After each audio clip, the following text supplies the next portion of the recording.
Over the past few days, we have seen so much more of Mario Kart World gameplay. And I have to be honest, last night, before going to bed, I had just watched a whole bunch of these, and I was so excited before watching it. And then after watching it, I thought to myself, why am I so worried about this game? Why don't I think this game is going to be very good? And then there was another live stream today. So I had watched the first live stream, the Nintendo Treehouse live stream, where they just show off a whole bunch of Mario Kart World gameplay. And I usually try not to get negative about the stuff because, you know, I will give the game the benefit of the doubt. I trust Nintendo with this stuff. It was just the feeling I had last night. And yeah, that had me a little bit worried because obviously, like, everyone's going to be moving over to this game. You never know, Mario Kart Wii never died. Maybe Mario Kart 8 Deluxe will never die if this game actually is bad. I don't think this game is actually going to be bad. I have a slightly different opinion of it now after watching a little bit more on the next live stream. So I just want to go over a lot of the game footage to see what we know now that we didn't know in the last video that I made. And also, I want to give my opinions on how I think this game is going to be, because there have been a lot of people saying that they're worried about this game and it doesn't look very good. And I feel like a lot of the criticisms are just like, well, you're not watching very, very good players play, right? These are people who know how to play Mario Kart, but they're not amazing at the game. So obviously this game will have way more to offer than what you're seeing here. This is just a sneak peek, a little preview. But there are also valid criticisms about how this game is different from previous games. And I get it.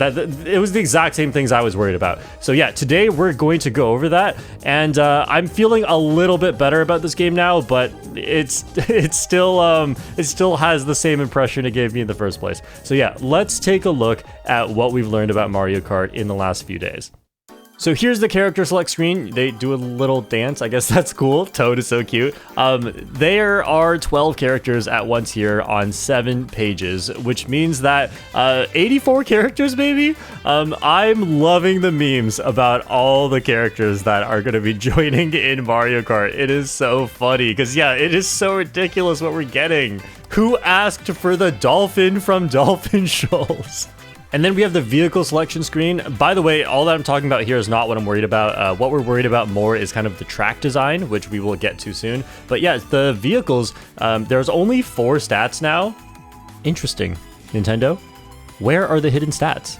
There are definitely hidden stats. I mean, this game could still be changed from this point. I wasn't able to personally see if there's a mini turbo stat because the mini turbos looked like they were about the same length for everyone, but who knows? The game could definitely still change from here. And also, you cannot customize every part of your vehicle anymore. So there are no more gliders at all. So you would only be able to customize your tires and vehicle anyway, but now it's just all put together. And honestly, I like that because now at least everything looks good.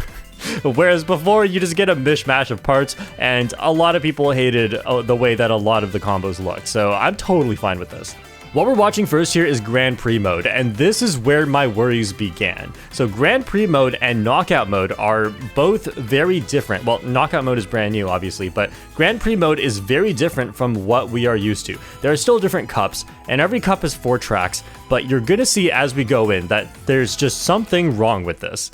So we are starting off on Mario Bros. Circuit, and there is a cow! There's the bitty bud! Okay, so what you're seeing right now is 100cc gameplay, and the person who's playing knows how to play Mario Kart, obviously, but they're not amazing at Mario Kart. So you're not going to see any advanced techniques or anything like that. The driving is not going to be too optimal, but that's totally fine, right? We're just watching the gameplay to see the gameplay.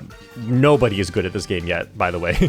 So yeah, we're just seeing 100cc gameplay. So if it looks a little bit slow, that is why. This game can be faster. I'm not worried about that. Okay, this track actually does look really good. I love how you can see a lot of stuff in the background as well. And there are some alternate paths here. So here, we're going to take the left path, but on lap 2 and 3, you're actually going to see the other path. There's a shortcut on the left, and there's actually an upper path with the ramp and coins that's even further up left. So This track design, by the way, great right now. You look at the minimap, it looks just like any track that we see in normal Mario Kart. So far, everything is fine. And I actually really like this. We also see that the items will auto trail. I think there's actually an option in the menu for whether they automatically do this, but you definitely don't have to hold down the item button in order to keep your item trailed. Oh, you see that red shell on the railing? Rails look a little overpowered in this game, and I'm glad that like maybe they're just not going to be as safe because the items can take the rails too. But yeah, here we're going to take the right path now,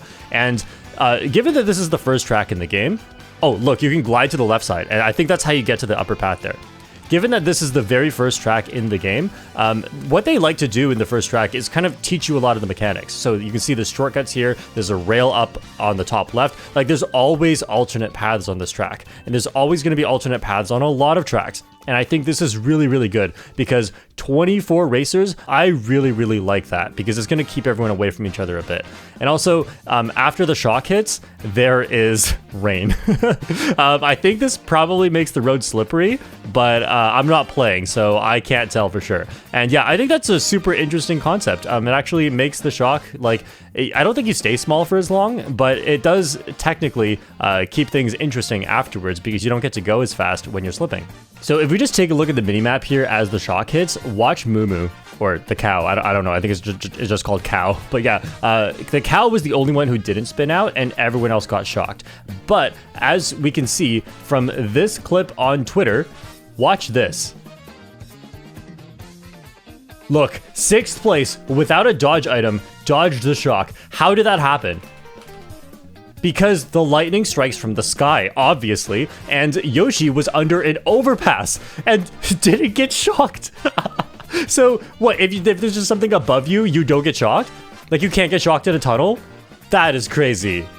And then look at this clip right here. We are in 16th place and not getting shocked. And actually a lot of people didn't get shocked because I guess the shock user was in front of this person, so only the people in front of you actually get shocked. Why am I smuggling a shock into first place anymore? Anyway, I always did feel like the shock was a bit too powerful of an item, so maybe this is a good change. But yeah, that just zoomed by. Did you see the point distribution here? Okay, cow got last even though she used the shock, but look at this. The point distribution is wacky. Like the points are hardly going up as you get better spots, right? And it looks like that's kind of it. 5th place is getting 9 points, but then suddenly all the points, right? 1st, 2nd, 3rd, 4th, they all get the same amount of points as usual, just everyone else gets like a super inflated score. And I think that's so interesting because like 1st place is so overvalued. Like the difference between 1st and 2nd is 3 points, right? That's the same as the difference between 23rd and 13th. That's a 10 placement difference. And that's the same as the difference between 1st and 2nd. Really? I get having the scores weighed towards the top, but I feel like this is way too much.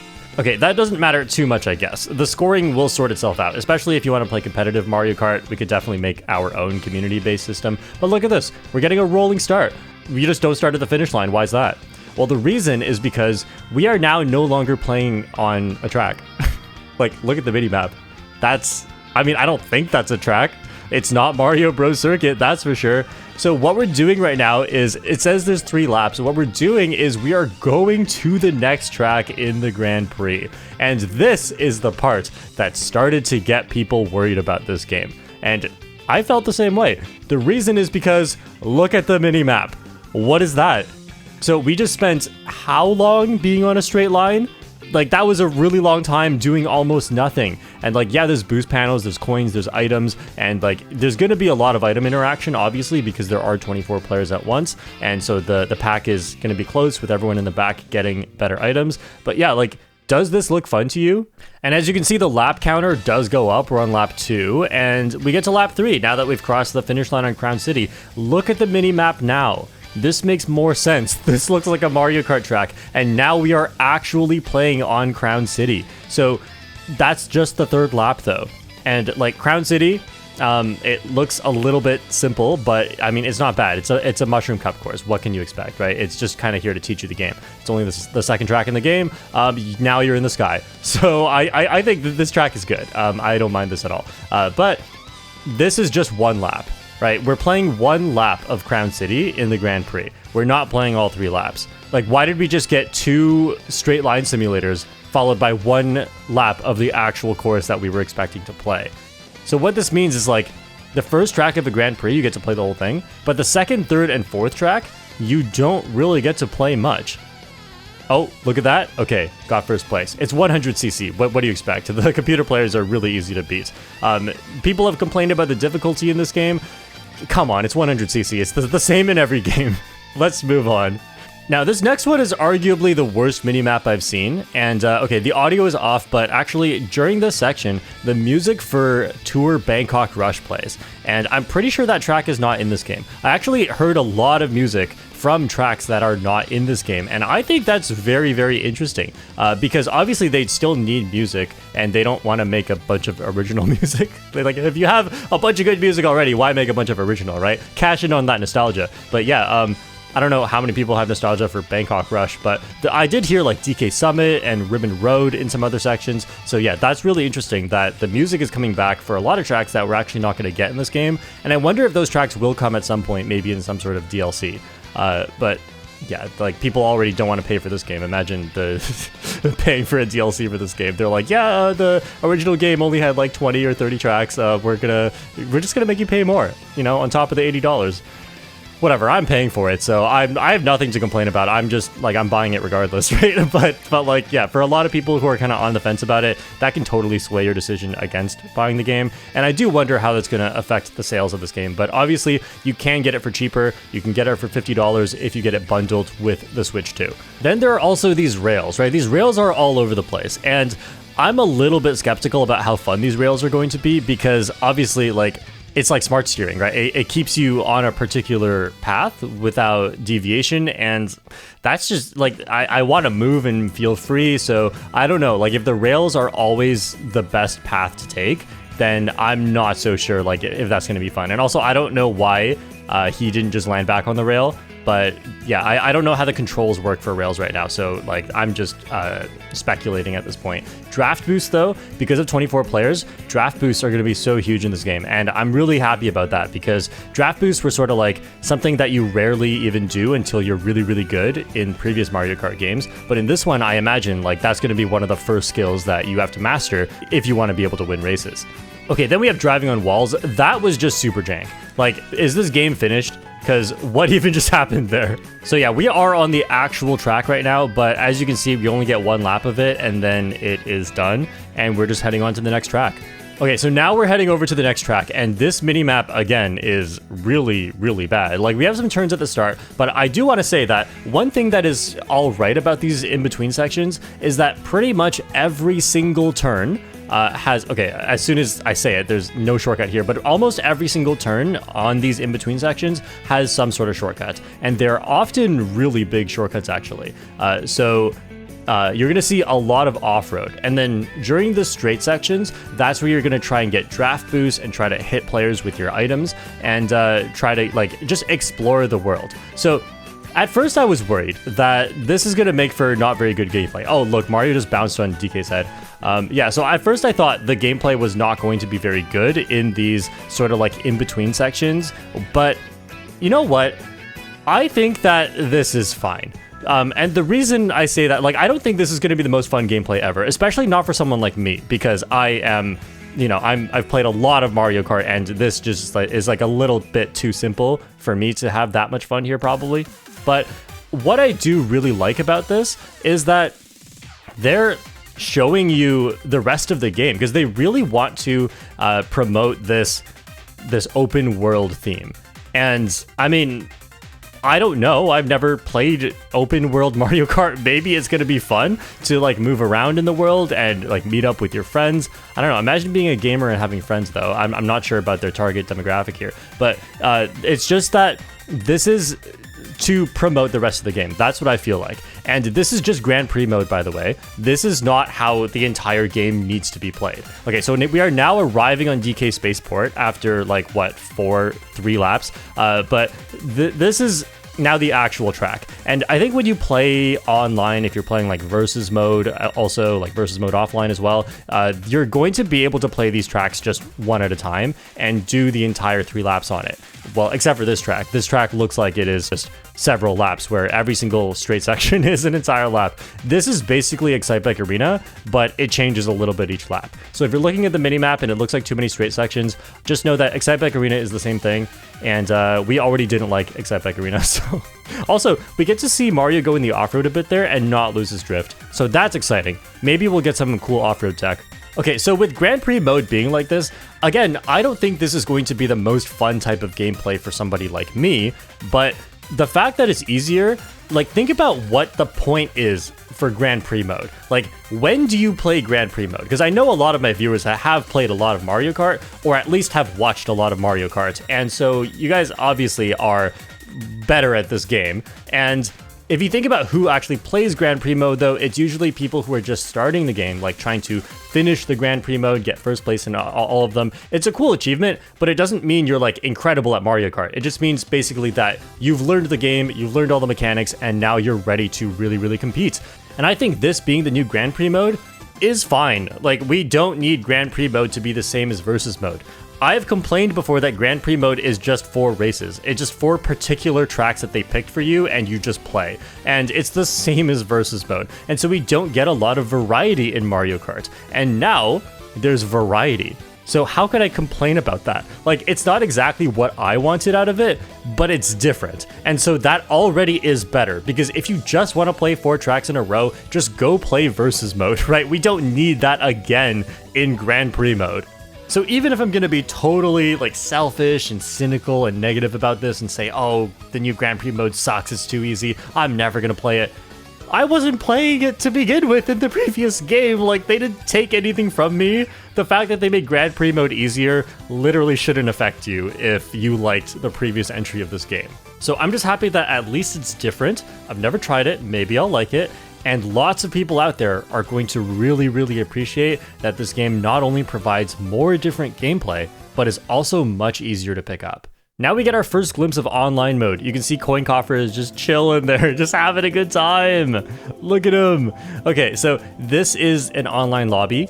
Unlike before, where you just kind of standing on a globe, now you actually get to do something. You get to move around, and it's free roam mode, but you're just waiting for the race to begin. And this is way better, because with how open world this is, you definitely want time to explore everything. And there are also so many alternate paths, so it's not just about exploring the open world sections, it's also about exploring the track if you haven't played it a lot and you get to finally take a look around instead of focusing on the main road.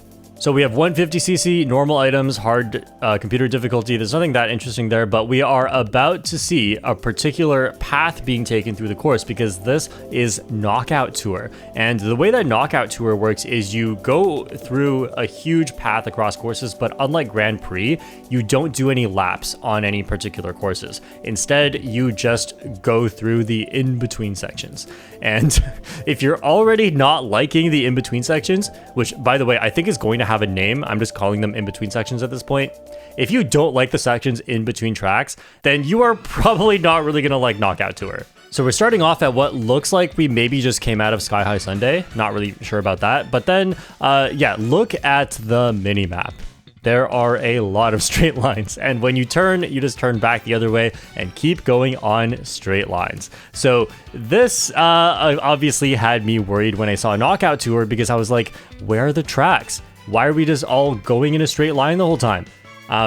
But yeah, I'm a little bit less worried about this now. I don't think this is going to be my favorite game mode or anything, but yeah, it's kind of weird. Okay, look at this, by the way. I hope this is a glitch or it's getting patched, because what is this? Look at Coin Coffer here, about to run into the green shell. Okay, and then Coin Coffer gets hit.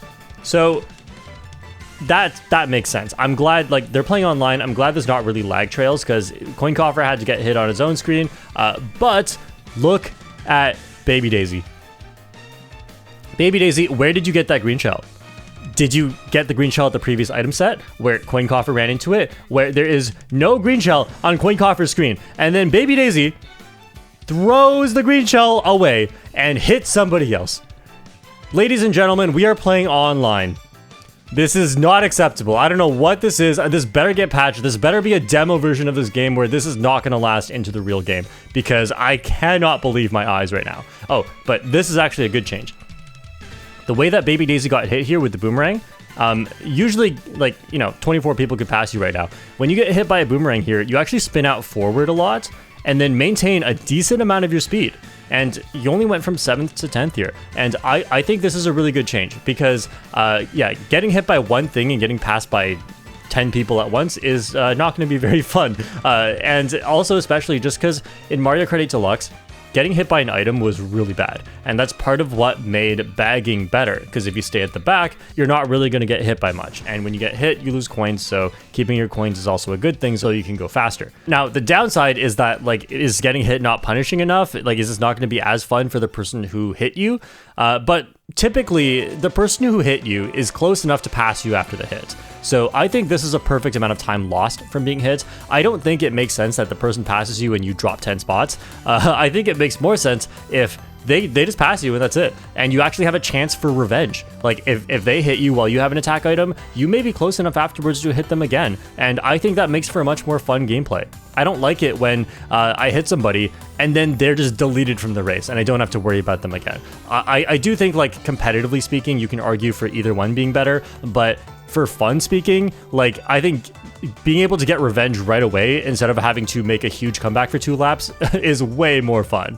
Okay, but then the gameplay here is not that fun. Like, look, we're mainly just driving in a straight line. So I don't know about this gameplay here. It doesn't look the most fun or interactive to me, especially because you actually can get pretty far apart from other racers. And I think they did nerf the red shell chances as well. So it's like, if you're too far from someone, you kind of just can't hit them anymore. I feel like, especially if you're just going on a straight line the whole time, there should be better comeback mechanics. But I do think that they really want front running to be good in Knockout Tour, so I get it. Like, maybe the item distribution is not the same in versus races compared to Knockout Tour, because in Knockout Tour, at least from what I saw, like, anyone from like 1st to 4th is not getting very good items at all. And unless you're right next to somebody, you kind of can't hit them. So yeah, having this crown, I do think is signifying to you that being in first place is a very good thing. And so here, let me just defend Knockout Tour for a sec, because I've been slamming Knockout Tour a lot. A lot of people are saying that this looks not that good,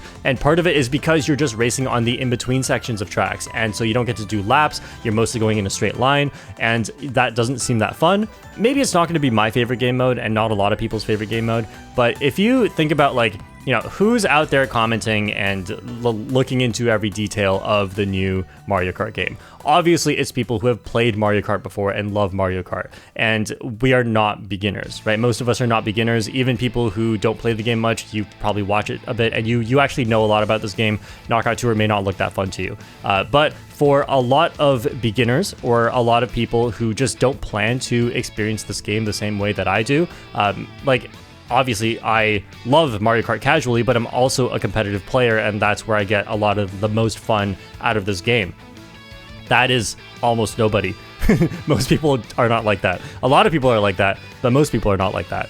And part of the draw with this game is open world and being able to see your friends in the open world. And I think that Knockout Tour makes a lot of sense. Like, if you don't focus on the knockout and you focus on the tour part, because we're going to see a lot of the world, and you're going to kind of have a defined path through the world just to give you, like, you know, here's one way that you could traverse this world. Whereas obviously you look around in the alternate paths, you can go through this world in a lot of ways that are not just a straight line. So when you go into open world, you would have learned a lot about this track. And keep in mind that, like, we're saying that being a straight line is boring, but if you've never seen this game before and you're playing it for the first time, being a straight line is really good because it gives you a lot of chances to look around. Like, just look around for a moment. Stop focusing on the gameplay and look around at the scenery. And I don't just mean, look at how beautiful it is. I mean, look at where you can go. There are a lot more alternate paths than you might think. And this gives you a chance to actually look and explore. And obviously you're going to do most of your exploring in open world. You don't want to lose the race because you're exploring, but you know, this kind of like goes back and forth with open world. You can learn stuff from open world. You can also learn a bit here, but you're mostly racing here and putting your open world skills to the test, because this really does test different skills than playing the regular tracks, right? This tests you on your open world knowledge. A lot of it is, and I think that's fine, right? Maybe the skill ceiling in this game mode isn't that high, but most people don't reach a very high skill ceiling, right? This is Mario Kart. It's a children's party game. It's a party game for adults too, but like it's a party game. Not everyone is going to be really, really good at this game, and the fact that the car doesn't spin you out there is a good change, because like they're actually hard to avoid, especially for beginners. So I totally understand Knockout Tour. I understand why it is the way that it is, and maybe it's not for me, but again, like, even if it was really what I wanted, I mean, people love Mario Kart the way it is, the way it was, which is just playing races over and over and over and having your favorite tracks and all that. And I think that's fine. I think that as long as this game has that, which it almost certainly will, then that is fine, right? Why do I need Knockout Tour to be perfect for me too? I feel like a lot of the different game modes should be for more beginner players. Like, we talk a lot about single player modes and we talk about mission mode in the DS. Are pro players gonna play mission mode on the DS? Like, they'll do it once, right? Like, this is not geared towards expert players. Knockout Tour and Grand Prix are beginner modes, and I think that's fine. I think that's how it should be. They're both kind of like leaning you into the open world as well. And open world is not for expert Mario Kart players. Open world is for you to explore, just have a good time with your friends. So I really don't see a design issue here. Now, I'm thinking at this point that the only thing that is really going to get me to not like this game is if movement isn't fun. And I'll admit the movement in this game does look a little bit weird, but every Mario Kart game movement looks a little bit weird because there's always a physics engine overhaul. So I can't say that this game is going to feel bad to play because it looks weird to me right now. I've never seen it before. Every Mario Kart game that I haven't played looks really bad to me if I just look at the movement. And I'm not saying those are all bad games, everyone that I haven't played. I'm just saying that that's always the way it feels. So I can totally see Mario Kart World feeling very good to play once I'm used to it. Will I like it more than Mario Kart 8 Deluxe? Well, given that Mario Kart 8 Deluxe is like my favorite game of all time, probably not. But that's totally fine, right? There's going to be a lot more different content for me to experience here as well. I definitely enjoy open world games, but it really depends on the game and whether or not the game sort of incentivizes going through the open world. And I think if you can unlock characters and unlock stuff through that way, or if you could just find really interesting things, I mean, I really hope they did a good job with the open world. We've never seen open world in Mario Kart, so I'm excited to at least take a look. But also, I'm really excited to see what kind of new techniques we find at the start, because what we've seen so far looks really basic, but there's also stuff that we've hardly seen explored at all. So we've seen drifting, but we haven't seen that much of like, what can you do with the rails? What can you do with going on the walls? And even something that looks so basic and simple and like not even good gameplay, like gliders in Mario Kart 8 Deluxe, has really, really interesting stuff that you can do with it. And my favorite part about Mario Kart is the movement, driving fast. I like items too, but like I really, really like just moving around and feeling like I'm playing really well. And that's something, hopefully, that they give us a lot of in Mario Kart World. And I'm not too worried about this because so far, pretty much every single modern Mario Kart entry has had some really cool movement tech. But even if this game emphasizes the 24 players and the item chaos a little bit more, I like that too. So I don't mind if there's just a less movement tech than before, but you now have to be smarter with which path you take and how you use your items. That's fine. That's Mario Kart 2, and I like that as well. So it was a roller coaster of a few days. I was definitely worried at first, but then when I took a step back, I realized, you know, like big picture, what even is Grand Prix and Knockout Tour for? And they're probably accomplishing their job pretty well. They're trying to get you to look at the open world and get the open world to actually matter in your real races.